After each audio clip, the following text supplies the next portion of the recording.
రాత్రి ఆంజనేయ స్వామి కనబడి సుబ్రహ్మణ్యేశ్వర స్వామిని ఇచ్చారు. వినాయకుడు ఉన్నారు కదా నీ పక్కన, వాళ్ళ తమ్ముడిని సుబ్రహ్మణ్యేశ్వర స్వామిని పెట్టుకో, విజయాలన్నీ కలుగుతాయి అన్నారు.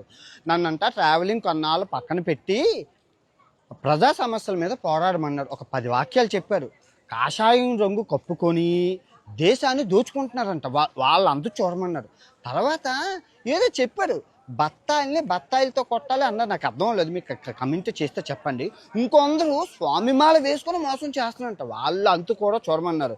ఇంకేంటంటే నేను అడిగాను, ఎవరు చేశారు స్వామి అంటే, ఇప్పుడు సీతమ్మని అంటే నేను ఉన్నాను కదా చూసుకోవడానికి, నువ్వు మంచోడివి, నువ్వేం చేయలేదు, ఈ బెట్టింగ్ యాప్ల వాళ్ళందరినీ ఆపేశావు కదా, వాళ్ళందరికీ డబ్బులు లేవు, ఎప్పుడు దొరుకుతావా అని గోతికార నక్కల్లా కాచుకొని వాళ్ళు నిన్ను ఇరికించారు అని చెప్పారు. మరి తప్పదు, అయితే ప్రజా సమస్యల మీద పోరాడుతాను స్వామి. మరి ఎలాగంటే బూతులు ఆడొద్దు అన్నారు. 2026 అస్సలు బూతులు ఆడొద్దని అన్నారు. మరి మీరు చూసుకుంటారంటే ఆయన చూసుకుంటారట. ఆయన మీద ప్రమాణకం చేసి ఆంజనేయ స్వామి మీద 2026 బూతులు ఆడను, ఒకళ్ళు ఆడినా కూడా నన్ను మీరు చొప్పించుకొని కొట్టాలి. 2026 మటుకు ప్రజల కోసమే పోరాడమన్నారు, ఆడవాళ్ళ కోసం ముఖ్యంగా పోరాడమన్నారు.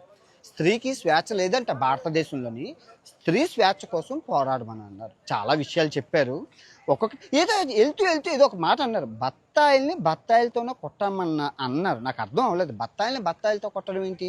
కొంచెం చూడండి. కొందరంట దోపిడీ దొంగతనం చేసి జై శ్రీరామ్ అంటున్నారంట. ముందు జై శ్రీరాము, వెనక జై శ్రీరాము. రాముడి పేరు చెప్పి బోల్డ్ మోసం జరుగుతుందంట ఇండియాలోని. మతం పేరు చెప్పి మతం మత్తులో దొంగతనాలు, అన్యాయాలు, అక్రమాలు చేయడం జై శ్రీరామ్ అనడం అంట. ఆ బత్తాలందరినీ కొట్టమని అన్నారు. తర్వాత చాలామందికి వింగ్స్ అన్నారు. ఆ వింగ్స్ని ఒక్కొక్క వింగు అంటే ఆ రెక్కలు నరకమని అన్నారు. నాకు ఆయన ఏం చెప్పారో అర్థం లేదు.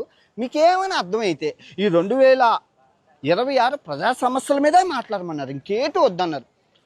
నేను అన్నాను, రోజుకి 16 గంటలు కష్టపడతాను స్వామి, రోజుకి 8 వీడియోలు పెడతాను, ఓకేనా అంటే ఓకే అన్నారు. 2 కోట్లు సంపాదించమని ఆయనే చెప్పారు. చెప్పి 50 లక్షలట ట్యాక్స్ కట్టమన్నారు. ఇండియాకి కట్టేద్దాం, కూర్చొని 1,50,00,000 వస్తుందంటే ఎందుకు? మళ్ళీ అడిగాను, ఎందుకు స్వామి ఇవన్నీ నేనే చేయాలంటే, ఇండియాలో ఉన్నవాళ్ళు మీడియాలకి డబ్బులకు అమ్ముడిపోతారు, రాజకీయం ఉంటుంది, నువ్వు ఎవరికి భయపడవు, నేనున్నాను కదా అని అన్నారు. మరి ఆ మాత్రం చాలు. ఆంజనేయ స్వామి అభయం ఇచ్చారంటే మామూలుగా ఉండదు. అసలు ఒక్కొక్కరిని బూతులు లేకుండా కొట్టిపారేమని అన్నారు. దుష్టుల్ని దుర్మార్గుల్ని చంపేమన్నారు. నా వీడియో వచ్చిందంటే వెన్నులో వణుకు పుట్టాలంట. అమ్మో, ఎంత నమ్మకం నా మీద స్వామి పెట్టుకున్నారంటే అస్సలు ఆ స్వామి వారి నమ్మకాన్ని మేము వమ్ము చెయ్యం. ఓకే.